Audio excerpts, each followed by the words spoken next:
Jeb Hart here with you today on the 22nd day of this beautiful month. And screen's not quite up. Who am I? I got Clayton or I got It's Greg with me me. here today? It is me. I'm Well, gonna be welcome. How gonna are be you, joining you buddy? here in a moment. Yes, sir. Well, I'm glad to have you here. There's a decent amount to talk about, a little bit of some. I kind of figured after the conversation with about the voter roll stuff that just popped out in New Jersey. I kind of figured that was going to be the first half of this show, um, because I did. There's just so much more to say about it, both what it is, what it isn't, and how it's indicative of something that's really bothering me. It's the flattening of conversations. So we're not talking about the same thing, and it happens across the board. So but before I do that, I'd like to. I was talking to my wife last night about the show, and she made a relatively fair point. She was like, I don't know if people always understand what they're getting into when they turn you on," which, taken out of context is not the glowingest of reviews of all time. But she was trying to say that, it's not always a show where I kind of introduce a subject and give you the talking points, tell you who to be mad at, and move on. And sometimes we stay with something or we kind of pull it apart and we'll look at the timeline or the argument or the evidence and the things that keep people that people just keep pretending like they understand or they know. So I felt like I should do a better job of explaining what this show is meant to be. It's called In the Middle of It because that's where I do want most of us to go, not around the edges, not the easiest version of the argument, not a headline somebody wrote before reading a story and then forming an opinion on it. Just but the middle's usually messy. And sometimes it takes time, it takes context. And, if anything matters enough for you to get upset about it, then it should matter enough to talk about it fairly, honestly, and to understand it well enough. So, I mean that gets me to what I do want to talk about. And Clayton, I might go on. You cue the music whenever the time comes because I don't know exactly where this is going to go because it made me just very upset last night, and not upset, just both vindicated and upset because for years, whenever Americans raised questions about election integrity, they were met with the same version of the same answer. There is no evidence, or there's very little evidence, or there's no evidence of widespread fraud, no evidence of a coordinated effort, or no evidence it affected the outcome. We don't have any evidence whatsoever that it changed the winner. I mean, there's no evidence that it happened on a scale large enough to actually even matter. Now, at first, that sounds reasonable because, of course, evidence matters and accusations should be proven. And nobody should claim an election was stolen without the facts. Fine, absolutely. But listen to the questions people were actually asking. Things like, can someone who's not a citizen end up registered to vote? And the response they get is, there's no evidence that enough non-citizens voted to affect the outcome. That's not the same question. What happens when a ballot is sent to someone who moved 15 years ago or is dead? There's no evidence that those ballots change the winner. That's not the same question. How do we know the voter rolls are accurate? There's no evidence of widespread fraud. That's not the same question. Did anybody go back and check whether the rules were actually followed? Well, I'm sorry, but there's no evidence that the result would have been any different. Again, not the same question. And that's where the frustration starts because the answer sounds rational. It sounds responsible. It sounds measured, if you're being honest, because it sounds like somebody investigated the concern, examined the records, and reached a conclusion. But that's not what happened. People asked, did this happen? And officials would answer with, you can't prove that it happened often. People would question, like, would the system catch it? And the officials would answer back with, you can't prove it changed the result. people would ask, did anybody compare the records?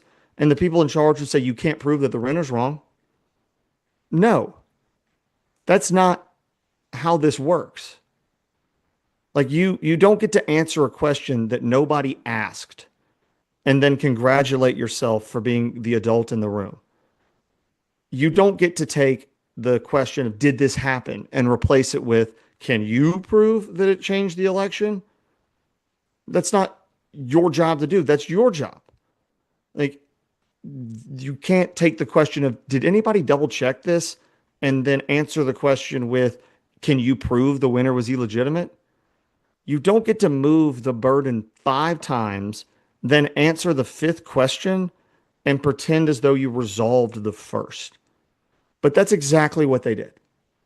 First, you had to prove something happened, proved it happened often, prove it was intentional, prove it was coordinated, then prove it affected the outcome, and finally prove that it changed the winner. And unless you could establish every link in that chain that they made up using records controlled by the same institutions who were refusing to investigate it, you were told there was no evidence. Evidence from where? The databases they chose not to compare against one another, the records they chose not to release, the audit that they refused to perform, an investigation that they said was unnecessary because there was no evidence. Like, do you see the circularity there? You need evidence to justify an investigation, but the evidence is locked inside the systems only an investigation can meaningfully examine. Like the refusal to investigate produces no evidence. The lack of evidence is then used to justify the refusal to investigate. That is not a standard. That's a trap. And then you get to the most infuriating part, which is when people kept asking because their questions still had not been answered. And then the officials did not admit that they were answering a different question. They got offended. They became sanctimonious. They climbed onto the throne of self-righteous certainty and began diagnosing the people who were asking questions. They were either undermining elections or attacking democracy, spreading misinformation, throw a little conspiracy in there for good measure. And, they would tell you your own motivations. You weren't frustrated because, they had evaded the question. You were frustrated because you were being irrational or because you couldn't accept the facts or you were a sore loser. You're not watching them answer a question you never asked and getting frustrated about that. No, no, no.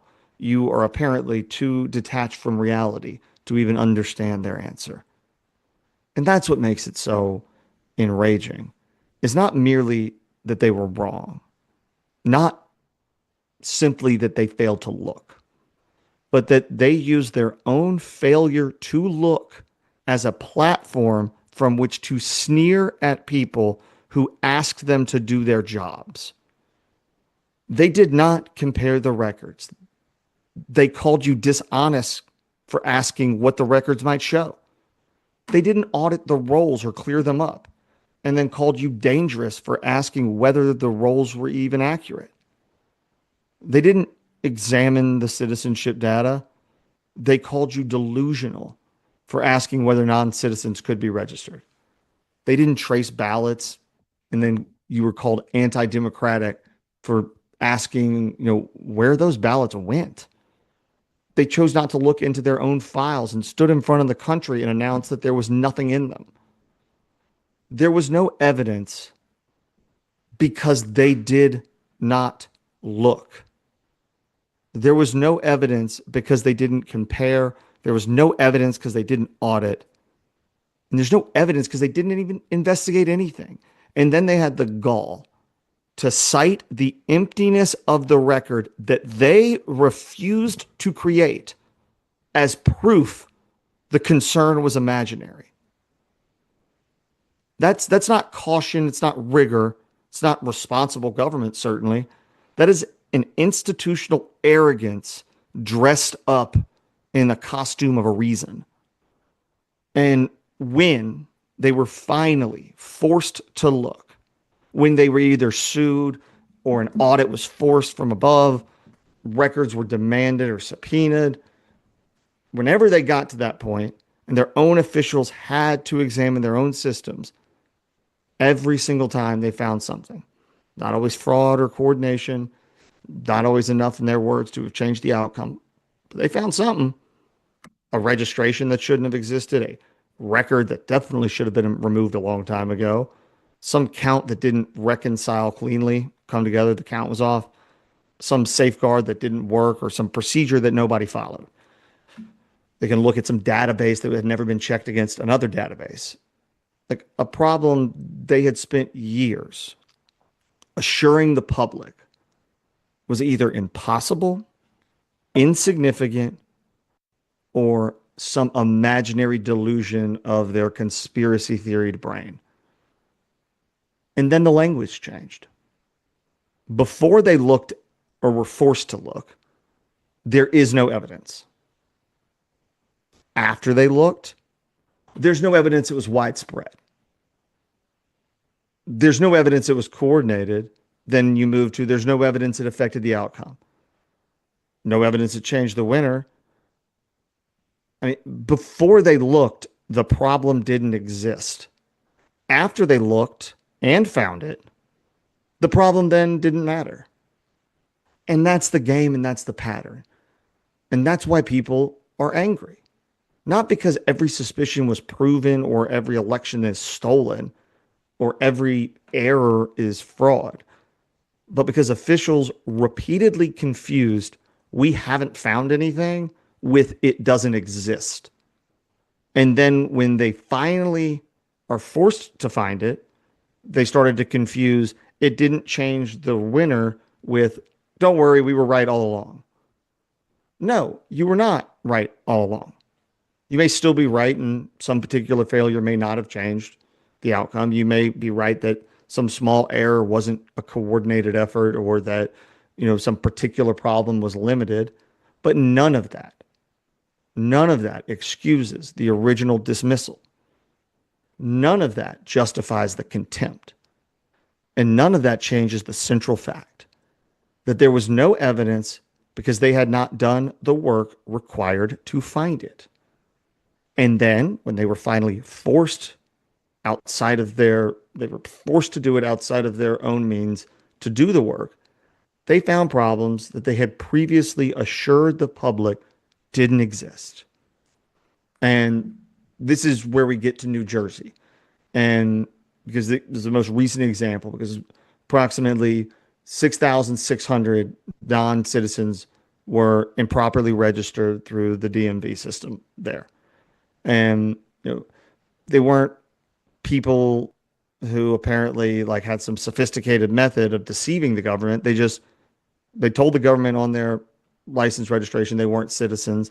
The government had all the correct information, and then the system registered them anyway. And about 400 of them have cast ballots in the last couple of years. And now it's not proof an election was stolen. It's not proof of some organized fraud. It doesn't establish that every person involved in how this got screwed up, was purposely doing it. And we shouldn't claim anything that the evidence can't support. But neither should we pretend that the evidence supports nothing. It supports the conclusion that the system contained a pretty serious gap. It supports the conclusion that it didn't work as advertised.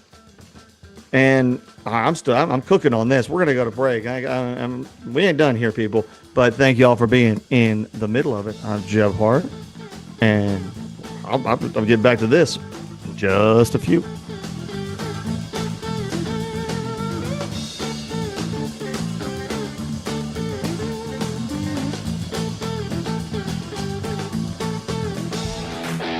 This is Coach Tredaris Goff from Columbia Central High School football. You are listening to 101.7 WKOM in Columbia, Tennessee. We at at Holland's Pharmacy must be doing something right. We've been providing pharmaceutical services in the Middle Tennessee area for over 60 years. The guiding principles of our business are fast, accurate, friendly, personal service. We do not have long waiting lines, and our phone calls are answered by a staff member. We strive to get to know our customers by name, not just a date of birth or number. We are your locally owned hometown pharmacy, and we appreciate your business. We urge you to come visit us at Holland's Pharmacy, 1608 Hatcher Lane here in Columbia. Hey, this is Derek Ransom with 10 Pin Alley, voted #1 family entertainment center in Murray County. We offer 32 bowling lanes, giant arcade, laser tag, bumper cars, and a full cafe and bar menu. We also specialize in group events, kids and adult birthday parties, company parties, sports team parties, and holiday parties. We're located at 322 East James Campbell Boulevard in Columbia. Call us today at 931-381-BOWL or visit us at 10pin.com. 10 Pin Alley, it's where the good times roll. In today's uncertain world, you can never be too careful about your family's financial future. That's why the Parker Group, a part of Baird's Private Wealth Management, is offering a free second opinion on your financial plans. Let us review your current plan, and we will identify any gaps and offer suggestions to improve it. Please call the Parker Group at 931-548-3737. That's 931-548-3737. Robert W. Baird & Company Incorporated does not offer tax or legal advice. This is Mark Curry at the Trailer Store. We are a local, family-owned business. Every day, I work with my wife, Susie, my mother, Becky, and my son, Justin. We offer a full line of lawnmower trailers, utility trailers, stock trailers, and a full line of trailer parts. We also offer service. Come see us at 1021 New Lewisburg Highway. Call us at 931-381-2795. That's 931-381-2795. Farmer Johnny here, Taylor Family Farm. I want to give y'all a little look-see. We raise 100% non-GMO, grass-fed beef, pasture chicken, and pork on our family farm. Everything that we grow is raised with love and care to ensure the highest quality and nutrition for our family and customers. You can shop online at TaylorFamilyFarmTN.com or visit our farm store in person at Etheridge, Tennessee at 301 Dave Reisner Road. That's TaylorFamilyFarmTN.com for more information. Hi, I'm Kelly Dobson, owner of Caring Hearts Home Healthcare here in Columbia. For over 20 years, we've proudly served our community, locally owned and operated, providing trusted care you can count on. We support seniors, individuals with disabilities, and even short-term care after surgery. From personal care to homemaking and companionship, our team is here to help you or your loved one live safely and comfortably at home. Call Caring Hearts today at 931-381-5470 or stop by in person 1121 Trotwood Avenue here in Columbia. Hello, I'm Rick Whitley. And I'm Daniel Pollard from Jones & Lang Sporting Goods. We would like to take this opportunity to thank all of you for the many years of support. Since 1966, Jones & Lang has been locally owned and operated and supplying teams from T-ball to college. Stop by and see what we can do for you. We offer a wide variety of services from silk screening and embroidery to our custom trophy and awards department. We're open Monday through Friday, 8 to 5, and Saturday, 9 to noon. Remember, Jones & Lang Sporting Goods, the look of a winner. Hello, my name is Zach Maddox. I'm a proud third-generation owner-operator of Columbia Paint and Wallcover, founded by my grandfather, Ralph Maddox, in 1946. We offer a variety of paint and wallcovering products, but our passion is customer service. We can offer many personalized services and can come out to your house or business if needed. Come visit us at our Columbia location or our new Spring Hill location behind Church of the City, or visit us online at paintcolumbia.com. I'm Gabe Howard, and my time in the United States Marine Corps shaped who I am. The Marine Corps taught me discipline, responsibility, and that leadership means putting mission and people before self. Those lessons have guided me as a husband, father, small business owner, and county commissioner. As Murray County Mayor, I'll bring that same servant leadership, accountability, and determination to fight for taxpayers and our future. I'd be honored to earn your vote. Paid for by Gabe Howard for Murray County Mayor, Stephen Brown, Treasurer. July is Beef Month in Tennessee, a time to celebrate one of our state's largest and most important industries. The Murray County Farm Bureau proudly salutes our local beef farmers for their hard work and dedication to producing a wholesome, nutritious, and sustainable food choice. Tennessee beef is fueling families and our economy. So fire up the grill, toss on a juicy burger or a sizzling steak, and join us in celebrating July Beef Month in Tennessee. For great tasting beef recipes, visit beefitswhatsfordinner.com. Murray County Mayor Sheila Butt. Who am I? I am pro-life, pro-Second Amendment, pro-law enforcement, and pro-education. I'm committed to keeping Murray County the freest county in the state. We are currently working on the Comprehensive Land Use Plan, making sure that we all have a voice in what Murray County looks like for the next generation, while protecting the things that matter most to us: faith, family, and freedom. This ad is paid for by the committee to elect Sheila Butt. Hi, I'm Stuart Parker, and I'm running for mayor of the city of Columbia. I'd love to invite you and your family to my campaign kickoff celebration. Join me on Thursday, July 23rd from 5 to 7 p.m. at 10 Penn Alley for an evening of free food, fun, bowling, mini golf, go-karts, and arcade games. Most importantly, I'd love the chance to hear what's important to you and share my vision for Columbia's future. RSVP at votestuartparker.com. We look forward to seeing you there. Paid for by the committee to elect Stuart Parker, Charlotte Battles Treasurer.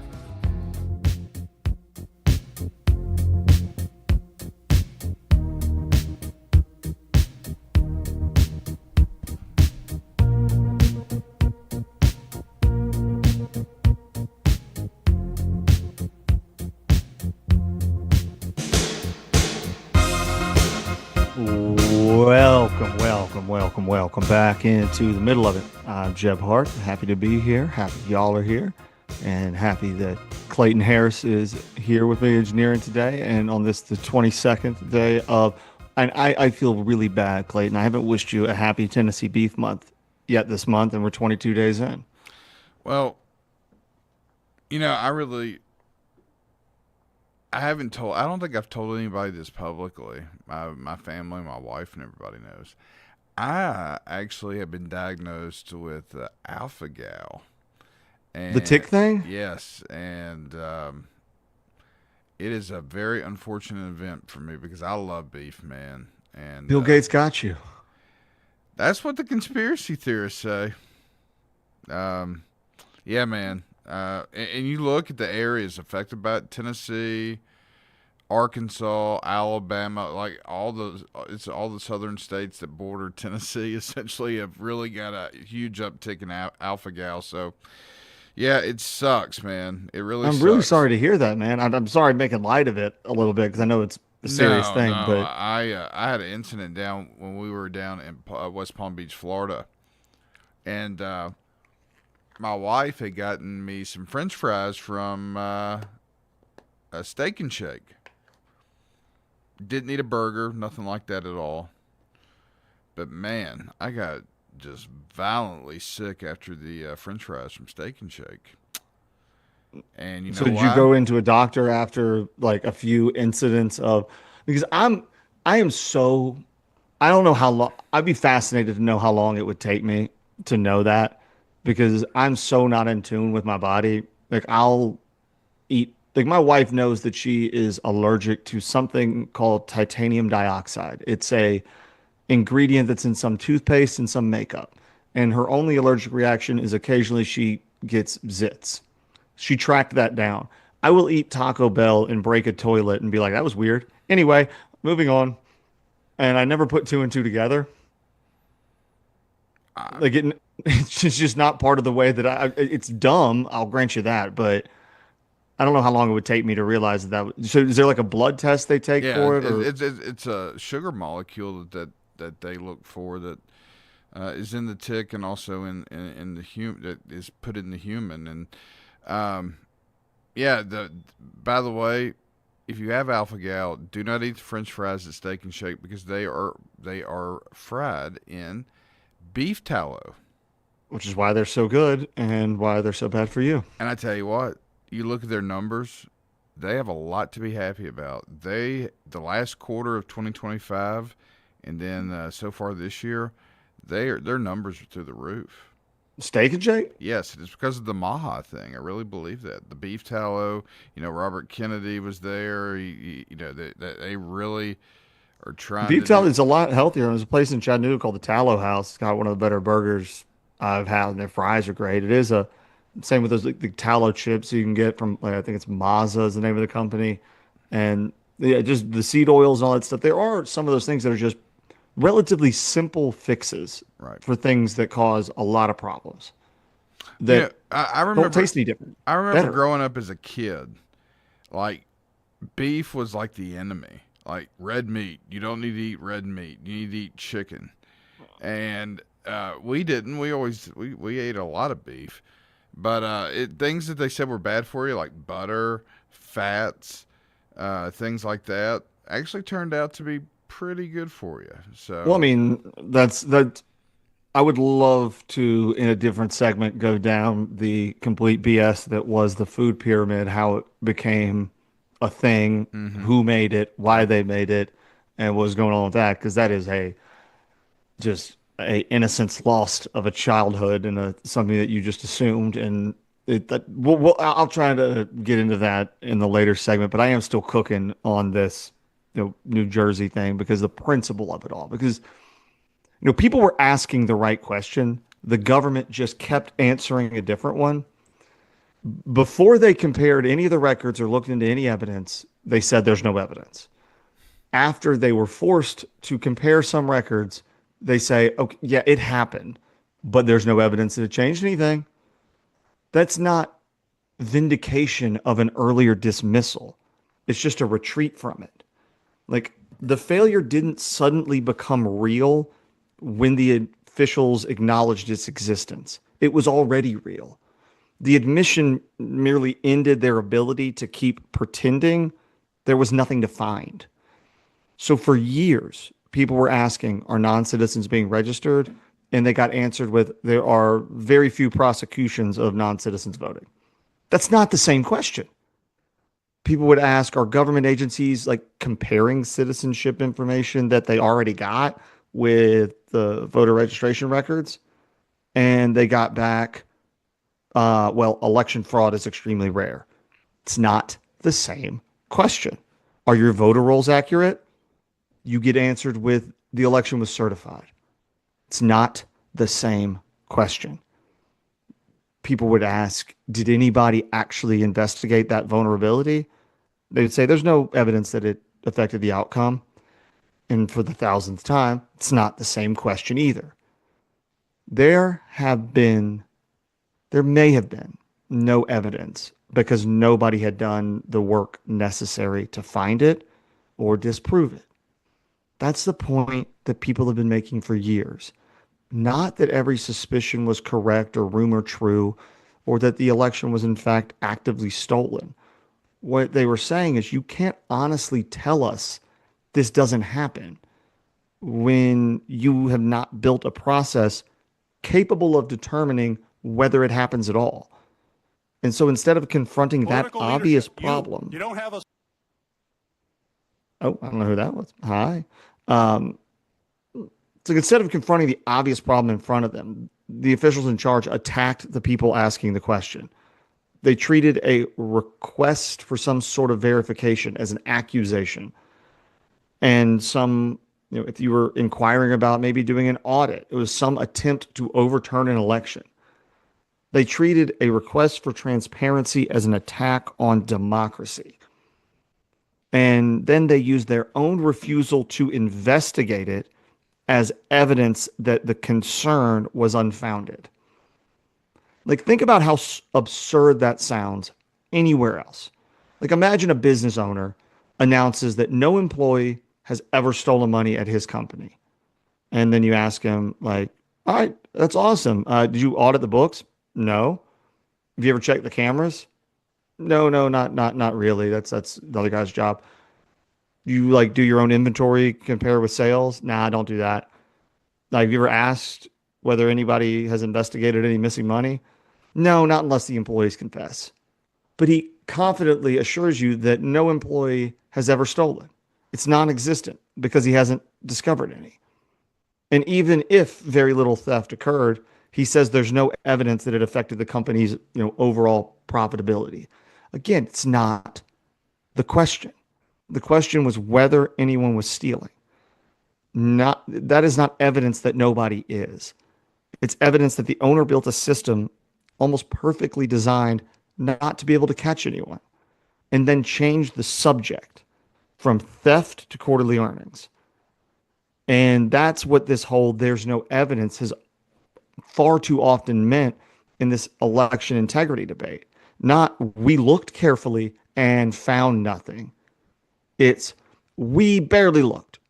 Can't prove it changed the winner, and therefore we're going to stop talking about it right now. And that's not an evidentiary standard. That's just some institutional escape hatch. Like Fulton County is another example, and I've gone on about this a lot, but before their review, Georgia officials didn't speak cautiously. They didn't say the system appeared sound and everything should have been okay. Raffensperger said Georgia has the most secure elections in the country. The most secure. It's not a modest statement. That's not some provisional conclusion. It's not, we examined available evidence and found no reason to doubt the outcome. That is a declaration from some lofty mountaintop or some high horse they're sitting on. That not that it was merely secure, it was the most secure. And anybody who continued raising questions after that declaration could be and would be treated as though they were the problem, not the system. But then Georgia officials were forced to look more closely at Fulton County. Not hostile outsiders or internet investigators or partisan activists, just the Georgia officials were finally forced to take a look. And those same government officials that administered the election, the same ones that defended the system, and the same ones whose Secretary of State had declared the most secure in the nation, were forced to check their own homework. And still, they had to acknowledge a ton of mistakes. They found a lot of discrepancies. They found problems with records, reconciliation, tabulator documentation, the relationship between the reported totals and the hand count. The findings and the numbers should be stated pretty carefully, but the contrast is not difficult to understand. You have their view before they were forced to look at it. Georgia has the most secure elections in the country. After the review, okay, we had a lot of problems, and yeah, sure, mistakes were made, but the records and the counts, they don't align as cleanly as we led the public to believe, but there's no evidence that it actually changed anything. Once again, it's not the same statement.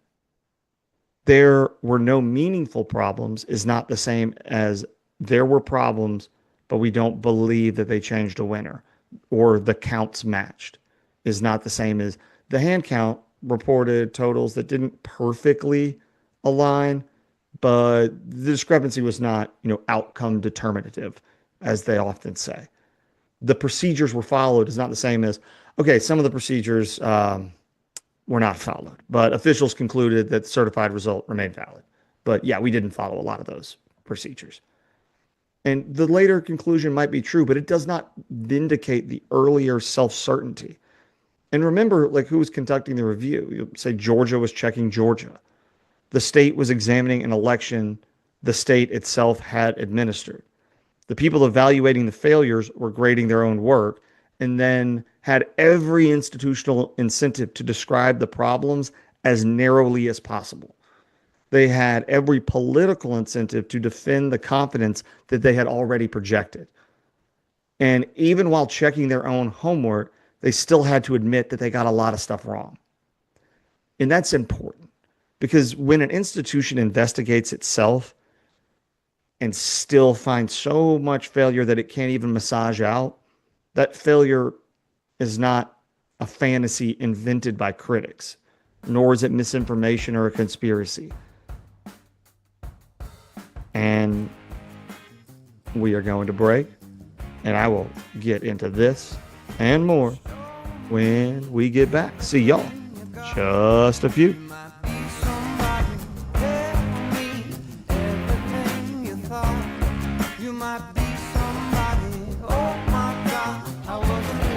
This is Coach Tradaris from Columbia Central High School football. You are listening to 101.7 WKOM in Columbia, Tennessee.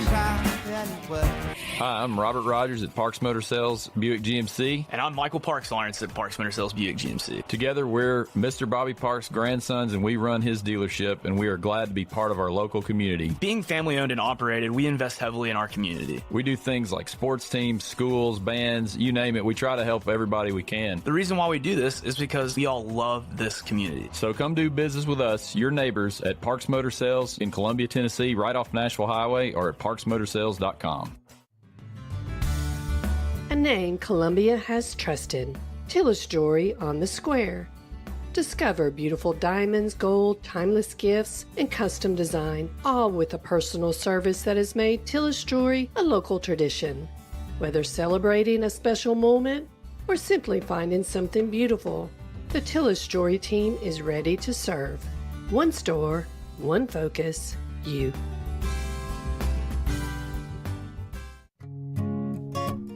Good news, Columbia. Trips Ace Hardware is now open on Sundays from 12 till 5. Whether you're firing up the grill, working in the yard, or tackling a weekend project, we're here when you need us. Helpful service, quality products, now open 7 days a week.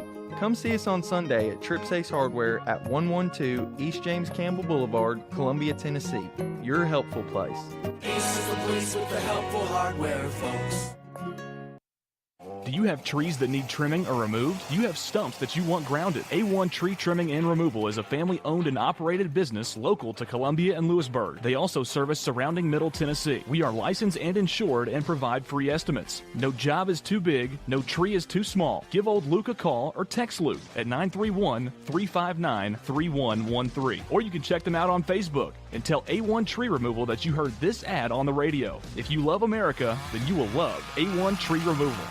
You're not just a homeowner, you're also an ice maker that didn't read the job description owner. Fortunately, you've got heating and cooling built and tested to keep going. American Standard Heating and Air Conditioning, built to a higher standard.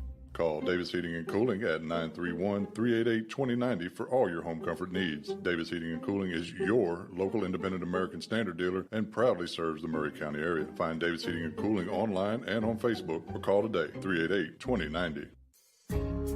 This is Debbie Matthews with the Nashville Realty Group, and if you've been paying attention, you know the housing market has been tough, but rates are beginning to thaw. So if you're thinking about selling, the time to jump in is getting better every day. But if you're thinking about buying, and those interest rates are still a little bit too high, a good agent knows how to negotiate interest rate buydowns, and I'm a good agent. So call me, Debbie Matthews with Nashville Realty Group, 615-476-3224.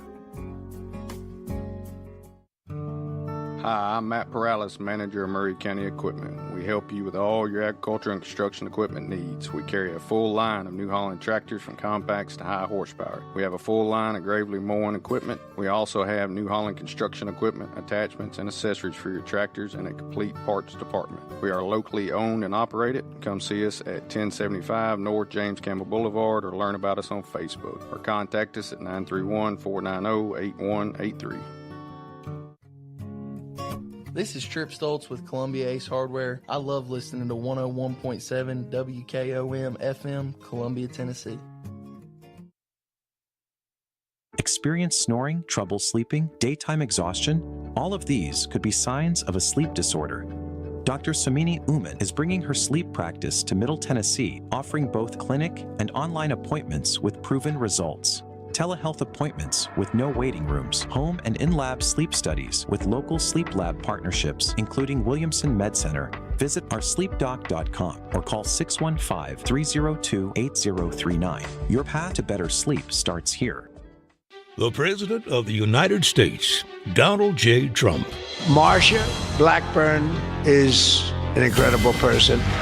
She's a fighter, a true fighter. For the people of Tennessee, she loves your state. Trump trusted Tennessee first. Marsha Blackburn will deport illegal immigrants from Tennessee in record numbers and ban China from buying up 1 inch of Tennessee land.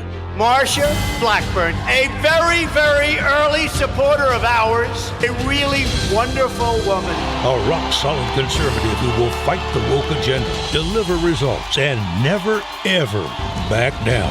They're lucky to get you because you are a talent and a great person, and you've been with me all the way, and I appreciate it. Tennessee's one and only Marsha Blackburn for governor. She's a fighter, a true fighter. For the people of Tennessee, she loves your state. Paid for and authorized by Marsha for Governor, Treasurer Glenn Jacobs.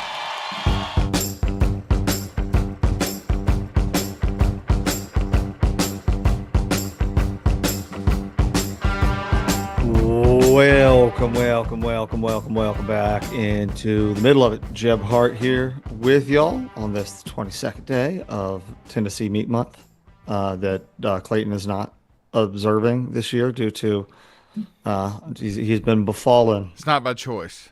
He is an unwilling non-participant, and really sorry to hear that.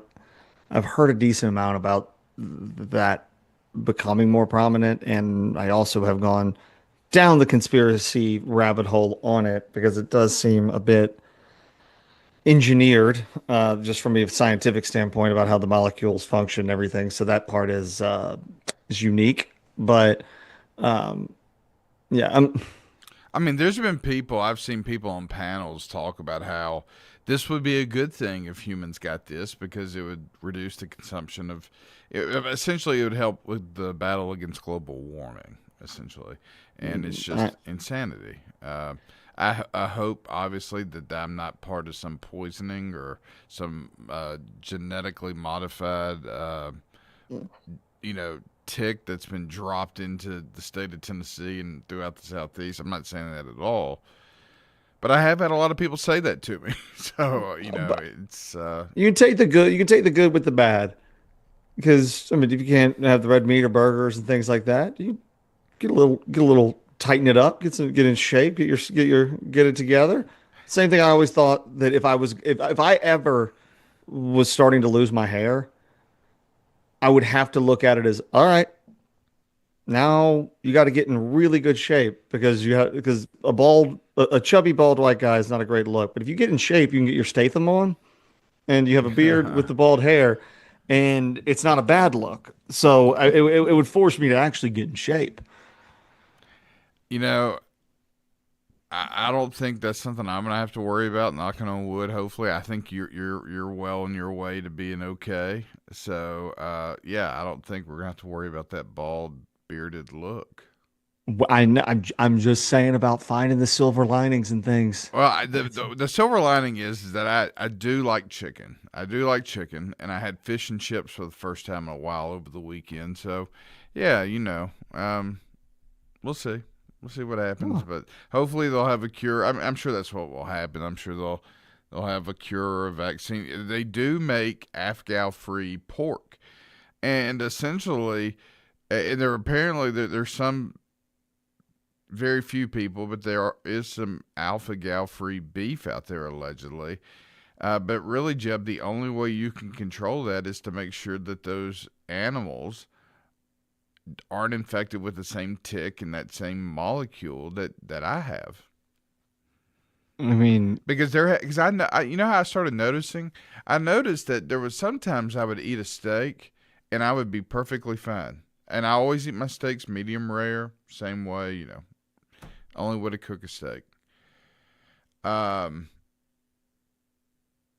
then the majority of the time when I'd have a steak, it was not good. It was not good at all. So the issue is not just the digestive thing. It just doesn't taste normal. It tastes fine. It's just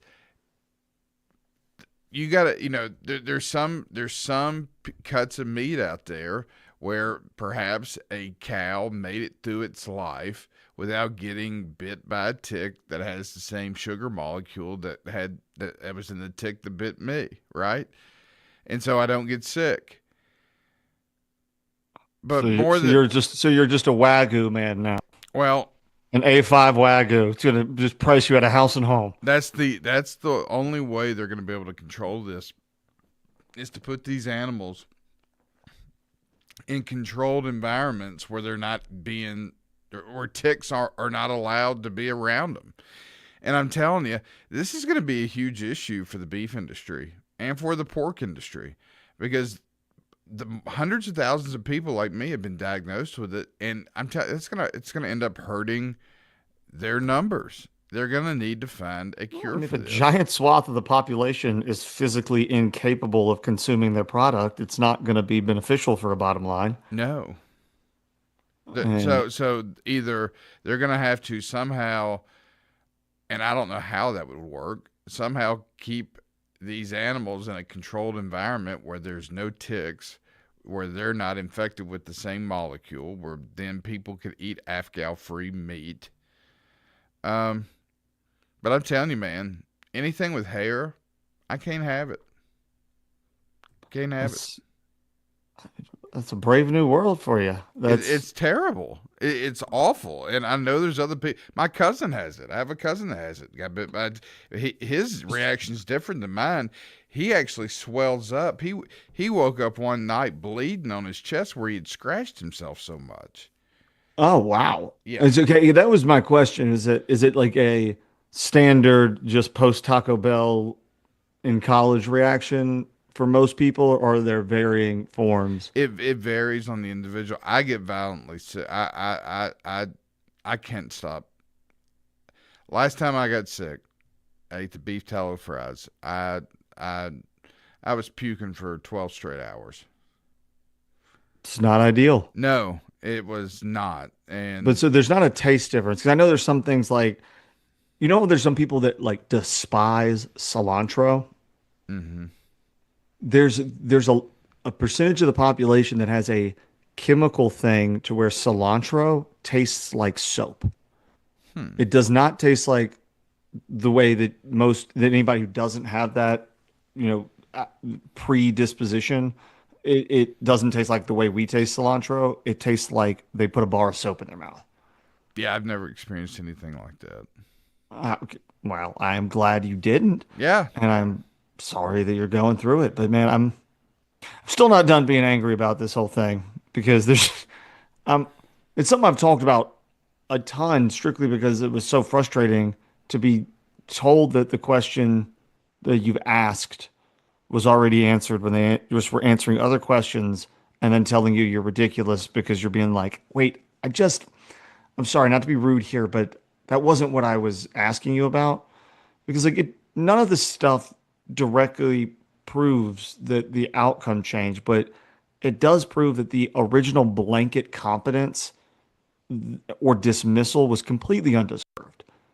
It proves that the phrase like the most secure elections in the country was not the conclusion they found after some in-depth and flawless process. And it was an absolute assurance given before the extent of the problems had even been acknowledged. And that's the pattern again. It's before they looked, there was no problem. The system's secure. In fact, you know what? Most secure in the country. After we look into it, okay, there were some problems, but they weren't widespread. And sure, there were some discrepancies, but they weren't coordinated. And okay, fine. There were some failures, but it wasn't outcome determinative. In short, mistakes were made, but the winner didn't change. Before they looked, the problem did not exist. After they looked, they found it. The problem then didn't matter. And somehow, officials expected the second statement to somehow vindicate the first. It absolutely doesn't. Finding an error didn't change the outcome might defend a certified winner. It does not defend the earlier claim that the system had no meaningful errors. It doesn't justify, calling people irrational for asking the officials in charge of that to look and do their job. Georgia has the most secure elections in the country. Then Georgia looked a bit more closely at Georgia. Georgia checked its own homework, and Georgia still had to admit that Georgia screwed up. But they still had the caveat that not enough to change anything. Not because of fraud, but enough to prove that the people demanding the scrutiny were not crazy. And the people projecting absolute certainty had earned absolutely none of it. And, you go to California, that presents another version of a similar structural problem. So like Judicial Watch has been in a long-term lawsuit with California because they failed to remove about almost 900,000, like 870 something thousand registration that remained inactive on their voter rolls for at least 3 federal elections. So, it's not some claim that those registrations change the outcome, but that's not where that inquiry should end. California operates on a universal vote by mail system, which is, which the accuracy of the active voter list is pretty essential, as every active registrant gets generated and mailed a ballot. That makes the voter list maintenance one of the central security mechanisms in the entire system. So when almost 900,000 people who are registered are inactive or should have been removed years ago, you could be forgiven you could forgive a rational person for asking a query or two. Like, how accurate is this active list? Does an inactive record become active again? Like, how do we tighten this up? Because are we just sending this out there into the ether? Do you know if those are tracked? Like, where did that ballot go to a person that you know is dead? Like, those questions, again, don't prove that unlawful ballots were cast. But once again, you can't prove unlawful ballots were cast is being used to evade the question that comes before it. What did you do to determine whether they were or weren't? And then you say you can't prove it changed the outcome is being used to evade the question that came before that. How often did it happen? Could the system possibly detect it if it did? That's where the no evidence claim becomes dishonest, but not because the statement is technically false, but because it creates the impression that the question or allegation was examined thoroughly and then rejected, when the truth is that they were never examined through a process capable of ever producing an answer. And there's an enormous difference between we investigated and found no evidence and no evidence has been presented to us. There's a pretty big gap between we found no improper activity and we can't prove improper activity changed the winner. Like, one addresses, whether the failure happened. The other skips directly to whether it mattered at all. And those are different findings and require very different evidence. And they answer very different questions, especially when the government controls nearly every record associated and needed to obtain the evidence. So the governments contain the voter file, the ballot machine records, ballot tracking systems, signature verification systems, electronic verification records, citizenship data, access to all of the evidence that you would need. And then those officials turn to private citizens and say, you failed to provide evidence. Evidence from where? Like the filing cabinet that you won't open up, the database you refuse to compare against the lists, the records you're not going to release, some investigation you won't conduct. And that's where people start to get, the only people who can provide the evidence are the people who have it, and it's the people who are saying there is none without ever looking. And you wonder why people are frustrated. We'll take a break, take a breath. Thank y'all for being in the middle of it. See y'all in just a few.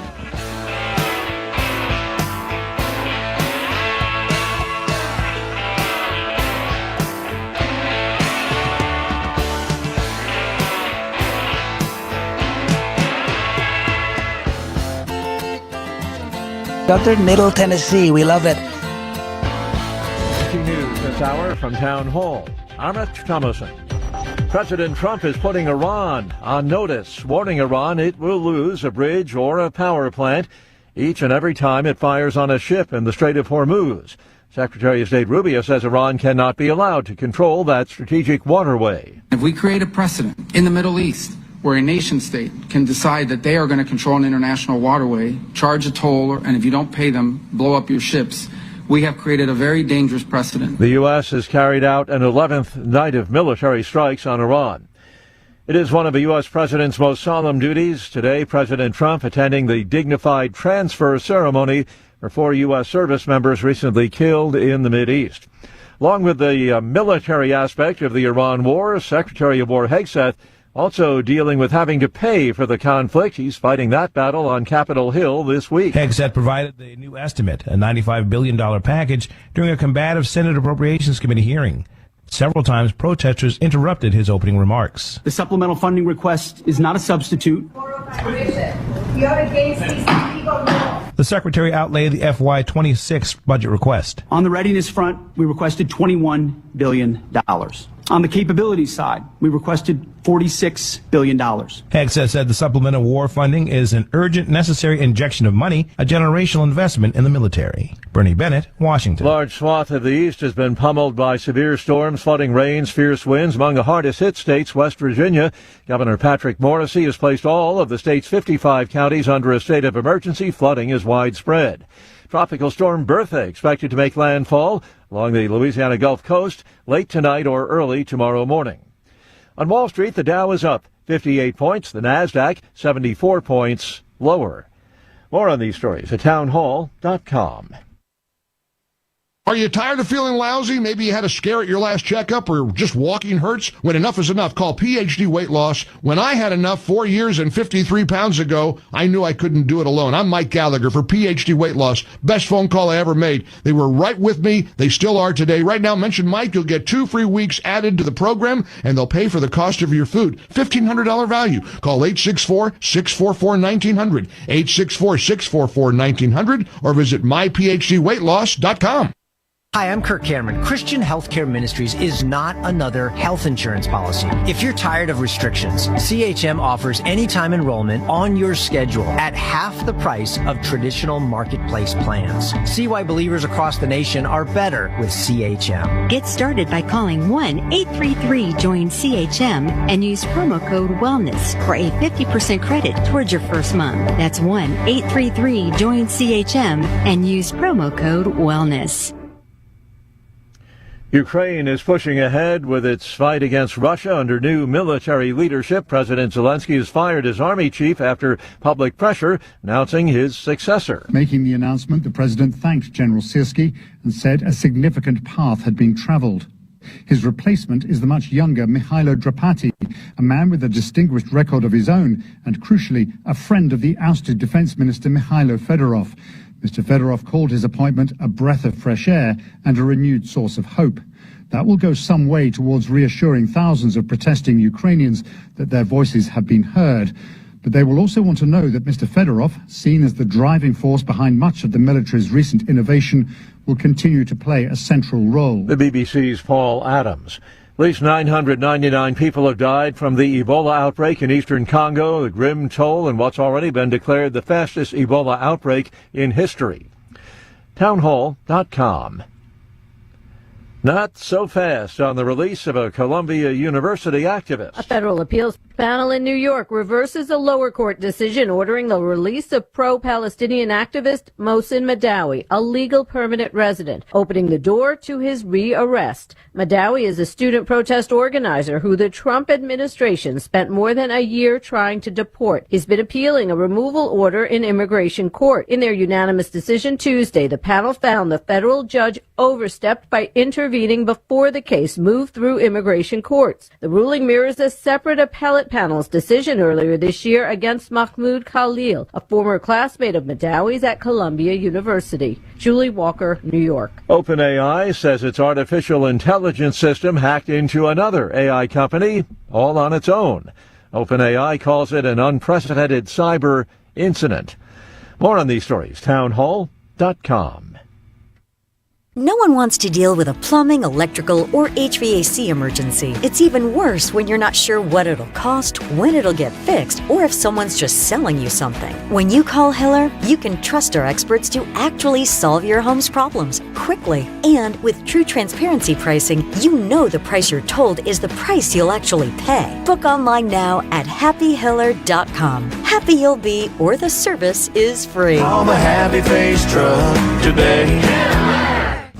On the farm, uptime isn't just nice to have, it's a must-have. That's why JLG Ag telehandlers are a multitasking workhorse. Whether moving and loading more, stacking higher, or even accessing tighter spots with compact models, these machines help poultry, cotton, and row crop producers maximize every moment on the job. Once you get behind the wheel, you'll get more done. It's that simple. See JLG Ag telehandlers for yourself. Come out to try green equipment in Columbia, just off Theta Pike.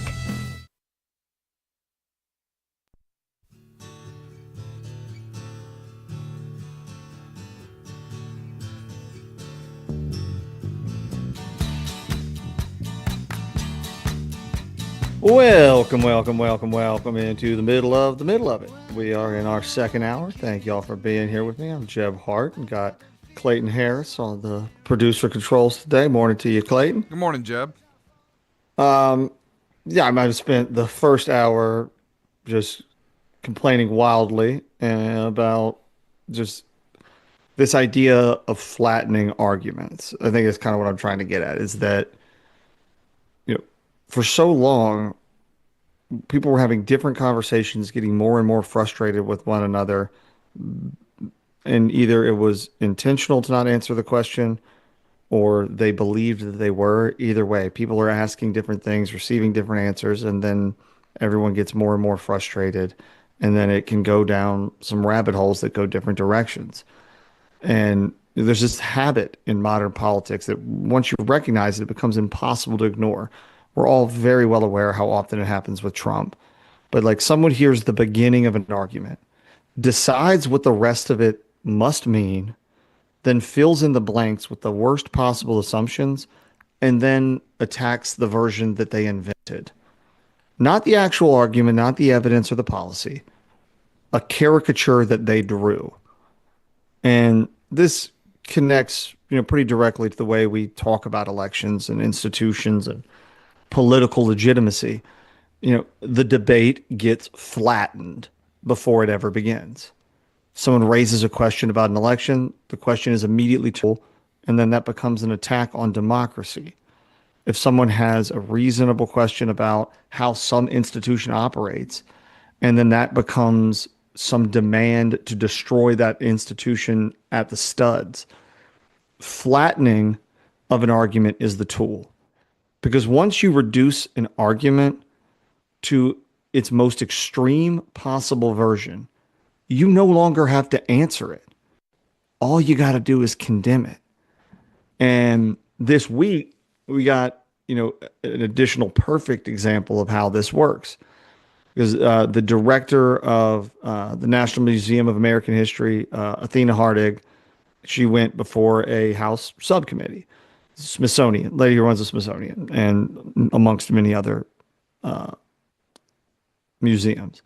And so the Republicans came with a pretty straightforward and direct accusation. They believed the Smithsonian had drifted away from telling the American story and telling a much more ideologically driven version of it.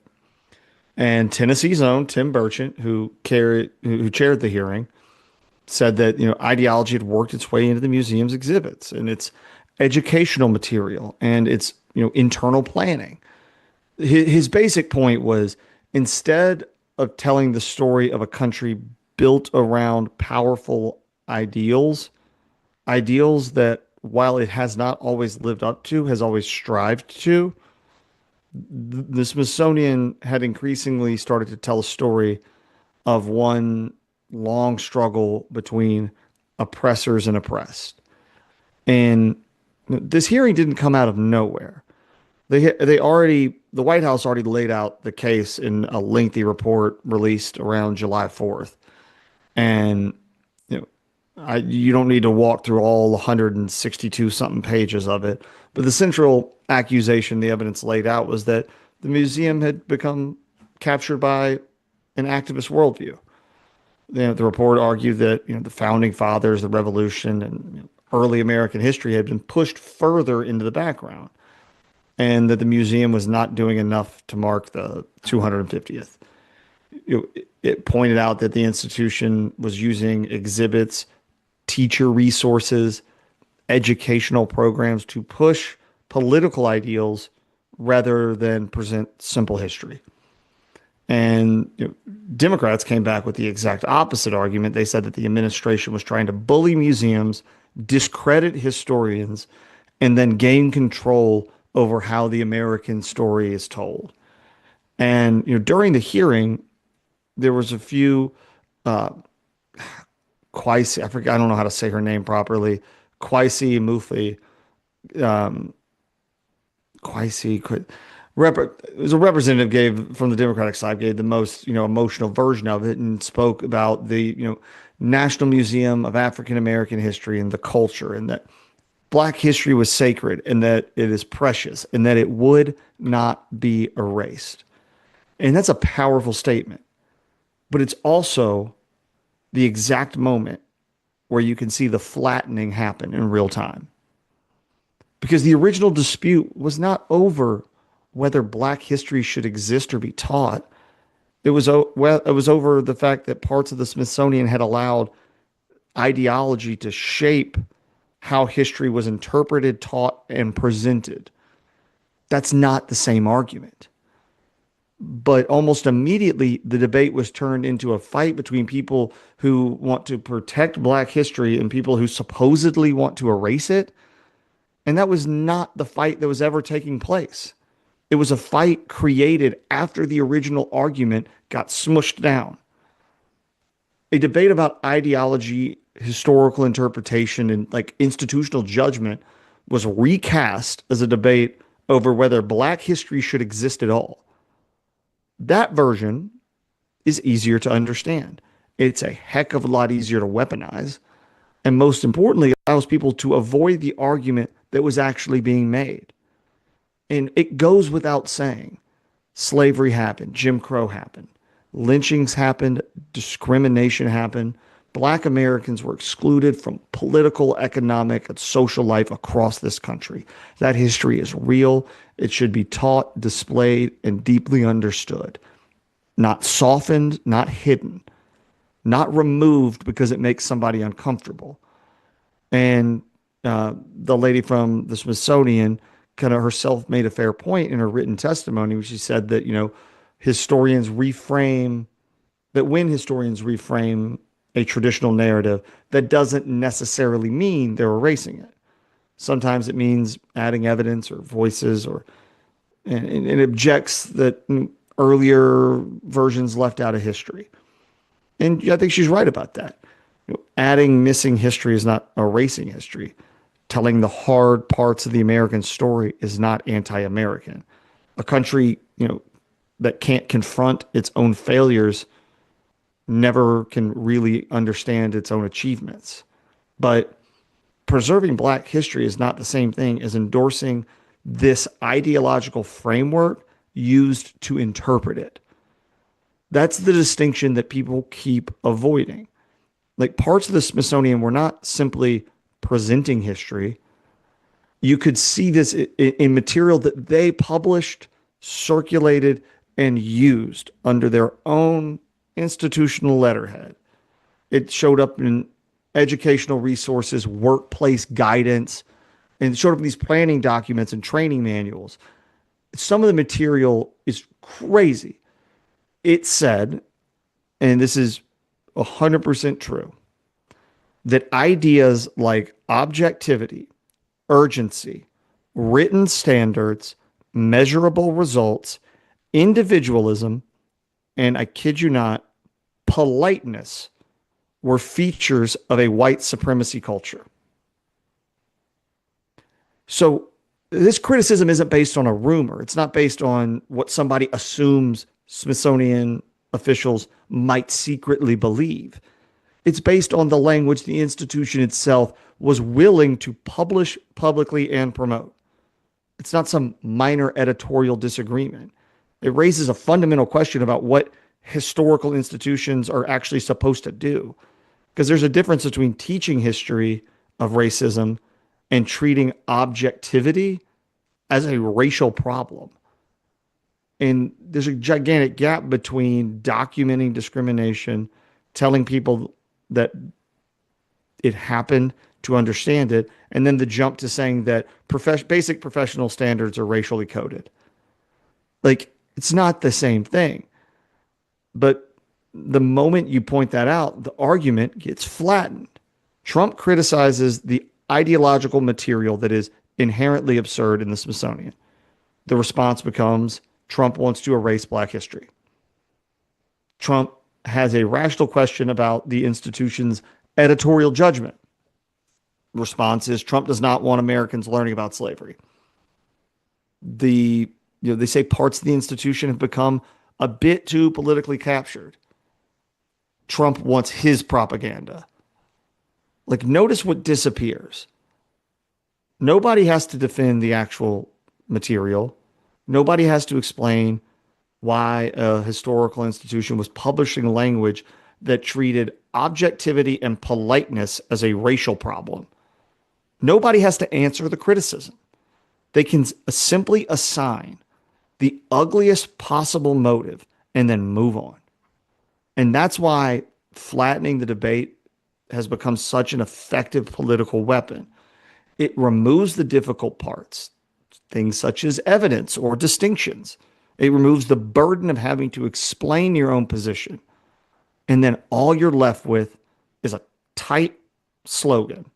And slogans are way easier to defend than arguments. And the Republican side's not innocent either. Some of them questioning at the hearing seem, as they always do, designed more for clips than for any sort of clarity. Like Nancy Mace asked her whether her gender had been revealed to her, and Lauren Boebert was asking whether the museum wanted to push a racial narrative that divides Americans by skin color and guilt. Those questions might energize the political audience, but they don't necessarily help separate legitimate criticism from political performance. And, because sometimes both sides are wrong. Trump certainly is wrong. Sometimes he exaggerates. Sometimes his allies take a serious argument and turn it into a theater production. And often they make a legitimate criticism, like the election, so much easier to dismiss because they present suspicion as though it has already been proven. Like, their lack of discipline doesn't magically make the institutions they criticize correct. It doesn't make the underlying questions illegitimate. A museum questioning the value of objectivity is like a hospital questioning the value of sanitation. Like, can perfect objectivity ever be reached? Probably not. Like, every historian has assumptions. Every curator makes stylistic choices. Every exhibit chooses to leave something out, either by choice or the lack of ability to have it there. The answer is to work harder towards accuracy and fairness. The answer is not to abandon objectivity because somebody decided it belongs to white people. That is so far from historical rigor and just drowned in ideology. Like, it reveals something many institutions still don't want to admit, that the pendulum just swung too far between museums and universities, corporations, papers, agencies became desperate to prove that they understood a cultural movement. They wanted to show they were listening. They were inclusive. They wanted to show that we are on the right side of history. So they adopted these theories and these language that would have sounded absurd a few years before. And almost nobody wanted to be the first person in the room to raise their hand and be like, "Wait, hold on. Does this actually make any sense?" Because asking that question back then could get you accused of opposing racial justice. So bad ideas survived. Then they became guidelines, then training manuals and institutional values. And we are all living in the wake of it and trying to unravel a mess we made that we assume was being made with a kind heart, with no forethought.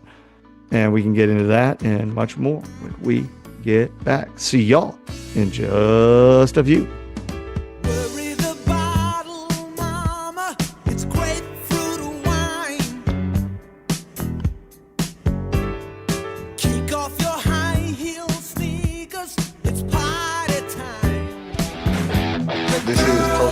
From Columbia Central High School football. You are listening to 101.7 WKOM in Columbia, Tennessee. We at Hollins Pharmacy must be doing something right. We've been providing pharmaceutical services in the Middle Tennessee area for over 60 years. The guiding principles of our business are fast, accurate, friendly, personal service. We do not have long waiting lines, and our phone calls are answered by a staff member. We strive to get to know our customers by name, not just a date of birth or number. We are your locally owned hometown pharmacy, and we appreciate your business. We urge you to come visit us at Hollins Pharmacy, 1608 Hatcher Lane here in Columbia. Hey, this is Derek Ransom of 10 Pin Alley, voted #1 family entertainment center in Murray County. We offer 32 bowling lanes, giant arcade, laser tag, bumper cars, and a full cafe and bar menu. We also specialize in group events, kids and adult birthday parties, company parties, sports team parties, and holiday parties. We're located at 322 East James Campbell Boulevard in Columbia. Call us today at 931-381-BOWL or visit us at 10pin.com. 10 Pin Alley, it's where the good times roll. In today's uncertain world, you can never be too careful about your family's financial future. That's why the Parker Group, a part of Baird's Private Wealth Management, is offering a free second opinion on your financial plans. Let us review your current plan, and we will identify any gaps and offer suggestions to improve it. Please call the Parker Group at 931-548-3737. That's 931-548-3737. Robert W. Baird and Company Incorporated does not offer tax or legal advice. This is Mark Curry at the Trailer Store.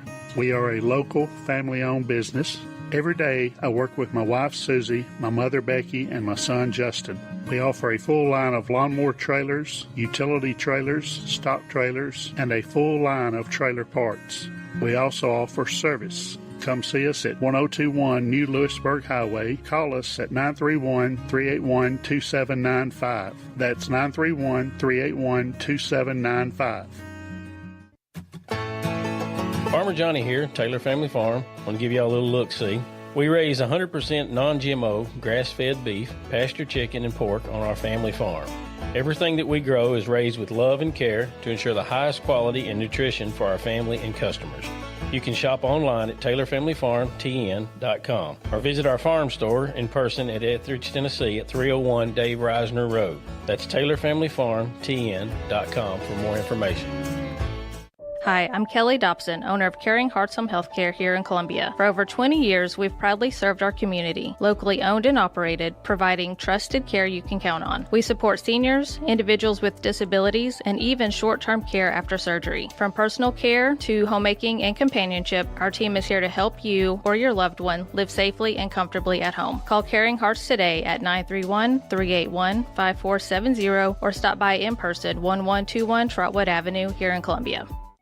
Hello, I'm Rick Whitley. And I'm Daniel Pollard from Jones & Lang Sporting Goods. We would like to take this opportunity to thank all of you for the many years of support. Since 1966, Jones & Lang has been locally owned and operated and supplying teams from T-ball to college. Stop by and see what we can do for you. We offer a wide variety of services from silk screening and embroidery to our custom trophy and awards department. We're open Monday through Friday, 8 to 5, and Saturday, 9 to noon. Remember, Jones & Lang Sporting Goods, the look of a winner. Hello, my name is Zach Maddox. I'm a proud third-generation owner-operator of Columbia Paint and Wall Cover, founded by my grandfather, Ralph Maddox, in 1946. We offer a variety of paint and wall covering products, but our passion is customer service. We can offer many personalized services and can come out to your house or business if needed. Come visit us at our Columbia location or our new Spring Hill location behind Church of the City, or visit us online at paintcolumbia.com. This is Coach Devin Simler from Columbia Central Baseball. You are listening to 101.7 WKOM in Columbia, Tennessee. Hi, I'm Stuart Parker, and I'm running for mayor of the city of Columbia. I'd love to invite you and your family to my campaign kickoff celebration. Join me on Thursday, July 23rd from 5 to 7 p.m. at 10 Pin Alley for an evening of free food, fun, bowling, mini golf, go-karts, and arcade games. Most importantly, I'd love the chance to hear what's important to you and share my vision for Columbia's future. RSVP at votestuartparker.com. We look forward to seeing you there. Paid for by the Committee to Elect Stuart Parker, Charlotte Battles Treasurer. Hi, Murray County Mayor Sheila Butt. Who am I? I am pro-life, pro-Second Amendment, pro-law enforcement, and pro-education. I'm committed to keeping Murray County the freest county in the state. We are currently working on the Comprehensive Land Use Plan, making sure that we all have a voice in what Murray County looks like for the next generation, while protecting the things that matter most to us: faith, family, and freedom. This ad is paid for by the committee to elect Sheila Butt. July is Beef Month in Tennessee, a time to celebrate one of our state's largest and most important industries. The Maury County Farm Bureau proudly salutes our local beef farmers for their hard work and dedication to producing a wholesome, nutritious, and sustainable food choice. Tennessee beef is fueling families and our economy, so fire up the grill, toss on a juicy burger or a sizzling steak, and join us in celebrating July Beef Month in Tennessee. For great tasting beef recipes, visit beefitswhatsfordinner.com. I'm Gabe Howard, and my time in the United States Marine Corps shaped who I am. The Marine Corps taught me discipline, responsibility, and that leadership means putting mission and people before self. Those lessons have guided me as a husband, father, small business owner, and county commissioner. As Maury County Mayor, I'll bring that same servant leadership, accountability, and determination to fight for taxpayers and our future. I'd be honored to earn your vote. Paid for by Gabe Howard for Maury County Mayor, Stephen Brown, Treasurer.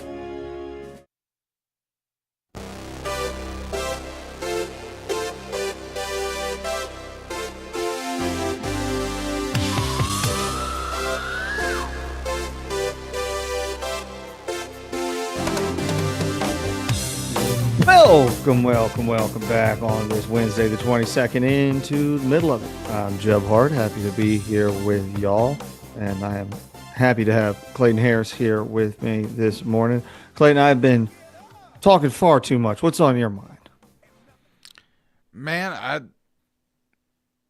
I got a lot going on. So, we got football coming up here next week, man. Next Friday night, we have the middle school jamboree on July 31st, which just is insane to me, having football in July. But it is upon us, and that means, what we do here at the station, our partnership with Maury County Public Schools. We broadcast all these high school football games, which means at minimum we're going to be broadcasting 40 games this fall, just varsity football alone, and that does not include playoffs. So by the time this thing's said and done, we'll probably broadcast 50 high school games or more, and we'll also probably do another 15 or 20 middle school games across the season. So you're looking at 70 plus, and then we're also adding volleyball, soccer, and then we transition from fall to winter sports in November with basketball and wrestling, and then spring will roll around and it'll be back to soccer and baseball and softball. So yeah, man, the school year for us is a busy time of the year. Summers kind of gives us time to kind of refocus and kind of, think about getting back into. We're on the same schedule as the school system, really. I mean, we stay busy between August and May, and we do Little League baseball and some American Legion baseball, and some of those things in the summertime, but come August, or actually July 31st this year, which 9 days away, it's here. We're going to be busy, and we're excited. We're excited about a lot of the new things that we got. We're going to feature this year, so looking forward to it. But yeah, that's kind of what's been on my mind here over the last couple of days since I've gotten back this week. I mean, it's this time of the year where you're like, oh, football's starting a lot sooner, because we always miss it so much when it's gone, but then there's just a part of your brain that kind of shuts down because it's too hard to lust for it and think about it. You're like, it's never coming back, and then you're like, wait, it's almost here. Yeah, because we got SEC Media Days today, and we got Kalen DeBoer, John Summerall, Pete Golding, and Mike Elko. Also, why are they doing it in Tampa? They've rotated it now over the last couple of years since the expansion of the league. It used to be every year at Hoover, down in Hoover, Alabama. Yeah, at the Winfrey Hotel. I actually attended media days in 2000. I think it was 2008 or 9, and I really pissed Derek Dooley off with a question, which a lot of Tennessee fans were happy about. What was it? It was about his quarterback. It wasn't Eric Ainge. It was Tyler Bray. And he had, I mean, all you heard going into the summer was all this hype about Tyler Bray and how good he was going to be. And I had just pointed out to Dooley, I said, does it concern you that last year all of his wins came against teams with a combined record of 6-30? He beat up toddlers. Yeah, and his record against teams with winning records was this, and boy, it just rubbed him the wrong way. But it was a legitimate question, and the gentleman I was with, because he had got me in there, I was doing radio at that time, but he was involved with the newspaper here in the town, Marion Wilhoit, great guy. I remember he wrote on a little index card, and I still got it. He said that was a fantastic question, and that is back when all of the stuff was just starting to be put on. I think we were live on ESPN News, and this was before the SEC Network came about. But yeah, I mean it was. I'm and you may be in the same category as me. To me, as a teenager and as a kid, the thing I looked forward to the most was I knew that Memorial Day and after, when I would go to the grocery store, and back in the day it was the Bilo or the Red Foods, I knew that Lindy's and Athlon and Street and Smith were going to have their 3 preseason college football magazines out. And dude, that thing was the Bible for college football from May to the start of the season. It had your rosters. It had all the recruits that were signed. This was before the internet completely took over everything. And, I would always, if I was in Alabama for some reason around that time of the year down at the lake or something, I would always try to buy one down there because it would have Alabama players on the cover. Yeah, they did it. Yeah, they did it regionally. regionally. Yeah, but if I was up here, it would probably be a UT player with a Vandy player or just double UT player. So, yeah, man. And you would look at their top 25, and you would look at Lindy's top 25, and you look at Street and Smith's, and then Phil Steele. And you're like, yeah, and I tell you, man, and I think I maybe brought this up to you before, and I've mentioned it to a lot of my friends, during the Saban era, Alabama fans got spoiled. And I'll be honest with you, there was a part of me that missed the struggle because of just what we had been through in the 90s. And I'm saying that after the 5th national title. So it was just you didn't keep up with recruiting like you used to because you knew Saban was going to sign 4- and 5-star guys.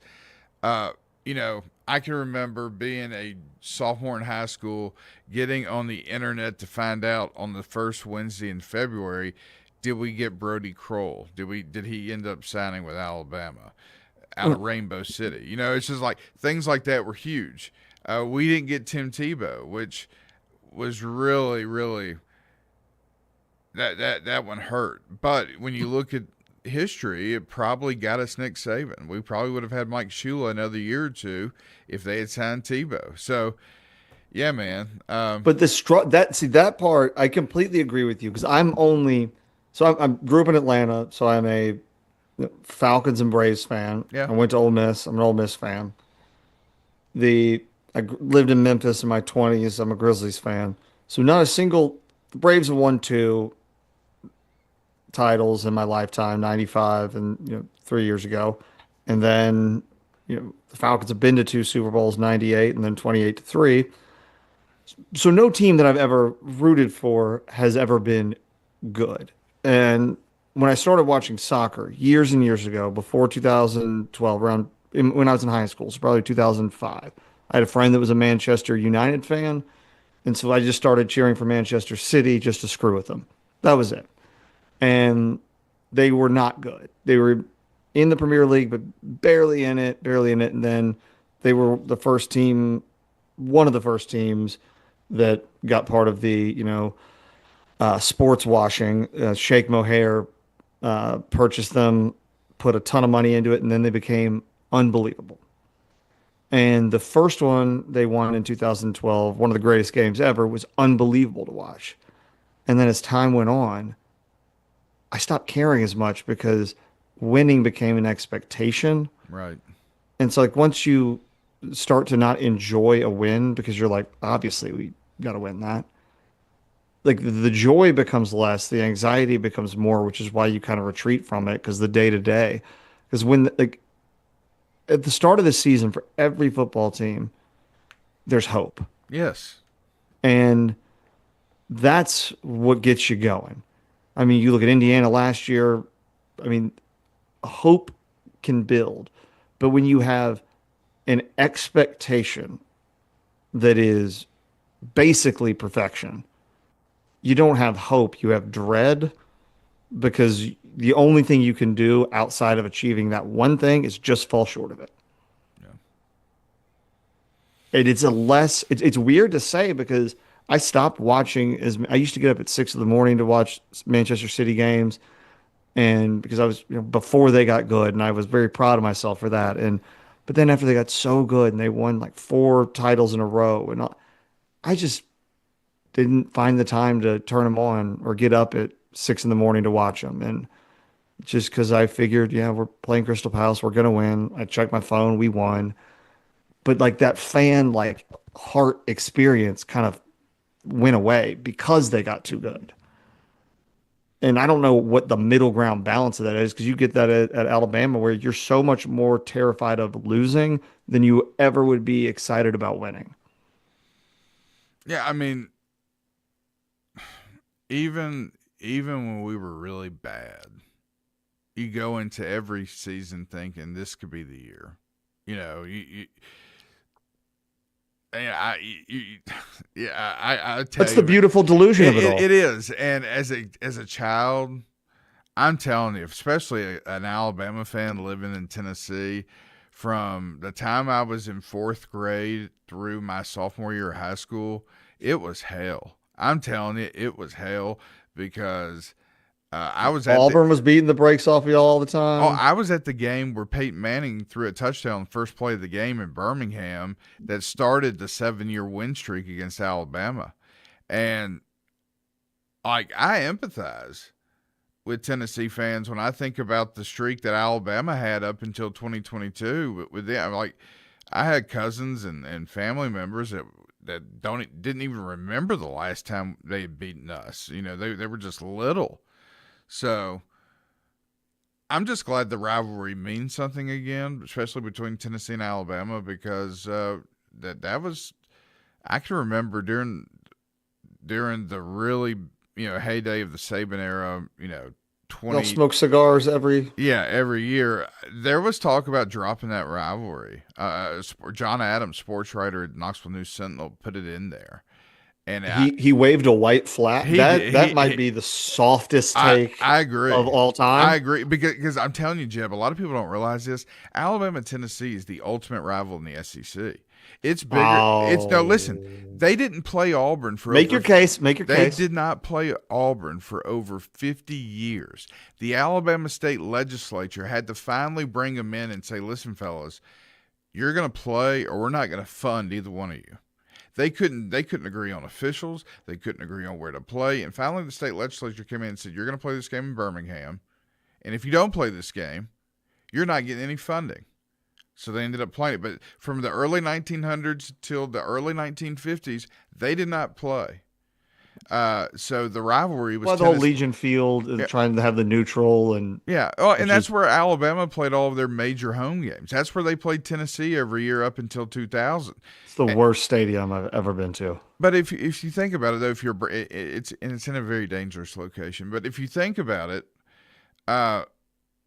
Tennessee during its heyday with General Neyland, Coach Bryant talked about how he played against Neyland as a player at Alabama. He knew how good they were, so he knew his measuring stick was always going to be against how they did against Tennessee, and it's a border state, and it's early 2000s in Memphis. I don't know if you were down there in 2000 when all the thing went down with Albert Means and Logan Young ended up getting murdered. The Memphis police said brutal homicide, and then 48 hours later said it was accidental death. I don't know how that happens. But yeah, I mean, there's been books written about the rivalry, but man, there's a lot more that could be talked about and detailed about that rivalry. And I'm just glad it's back lively again, as it should be. I mean, back now that it's competitive. I mean, because there are those teams that had those big, especially in-state teams that had giant gaps for, official. They're like, we don't trust your officials to do it, especially back in the day where it was like, Terry's going to do it. Right. And they're like, who's Terry? They're like, oh, it's a guy from the barbershop. He does officiating sometimes. And they're like, I don't know Terry. But so Georgia and Auburn, I know, have played the most. Yes. I think it's like 130. And then Ole Miss, Mississippi State have the second most for 122 years. Unbroken. And, they used to play that one in Jackson, but now it's been back and forth. But I guess Texas, Oklahoma would probably fall under that now. That it would. The reason I bring up Tennessee and Alabama, if you look at the SEC record books, Alabama and Tennessee are 1 and 2 when it comes to wins, claim national titles. Like they're the historic. What are your thoughts on the claimed national title? Because because that caveat right there is a very important one. It is. It is. I mean, Tennessee, I think, claims 6. I think a lot of people would say they have 2. Alabama claims 18. I think the NCAA recognizes 12, maybe. So it's. But it was like AP and then NCAA and then and the CPI or something. They had all these different. They wouldn't have like the 1 and 2 teams play against each other. Like Ole Miss recognizes 3, and I think 2 of them were like completely agreed upon, like the undefeated season and like 62. Well, Jeb, they used to announce the national champions before the bowl games, which is insane. Oh yeah, and it was AP voted, and then the bowl game wouldn't necessarily be 1 versus 2 if that was what they were going for. It was something like Texas won the national title one year when they were ranked number 2, and then they played I'm making this up, but I think it was a Big Ten. They played Penn State, who was ranked number 9, and the number 1 team played a team that was ranked like number 5, but Texas won more, and then none of it made any sense. I can still remember Nebraska and Michigan splitting the national title in the 90s. Well, you think about Auburn, undefeated Auburn, not going in the year where Texas and USC. That one I could say one of the greatest college football games of all time, but Auburn not getting a shot. They got screwed. They had Cadillac Williams and Ronnie Brown in that backfield. They were incredible. All right. Well, we get back. Let's do we got SC Media Days. Let's lighten it up. We've talked about fraud, anger, and other things. Let's be a little hopeful for the future. Do a little preview of the season coming up. I get our thoughts on it all in just a few.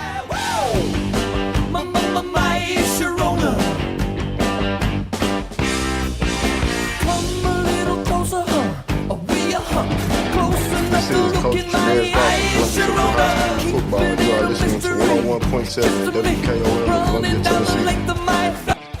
Hi, I'm Robert Rogers at Parks Motor Sales Buick GMC. And I'm Michael Parks Lawrence at Parks Motor Sales Buick GMC. Together, we're Mr. Bobby Parks' grandsons, and we run his dealership, and we are glad to be part of our local community. Being family-owned and operated, we invest heavily in our community. We do things like sports teams, schools, bands, you name it. We try to help everybody we can. The reason why we do this is because we all love this community. So come do business with us, your neighbors, at Parks Motor Sales in Columbia, Tennessee, right off Nashville Highway, or at parksmotorsales.com. A name Columbia has trusted. Tillis Jewelry on the Square. Discover beautiful diamonds, gold, timeless gifts, and custom design, all with a personal service that has made Tillis Jewelry a local tradition. Whether celebrating a special moment or simply finding something beautiful, the Tillis Jewelry team is ready to serve. One store, one focus, you.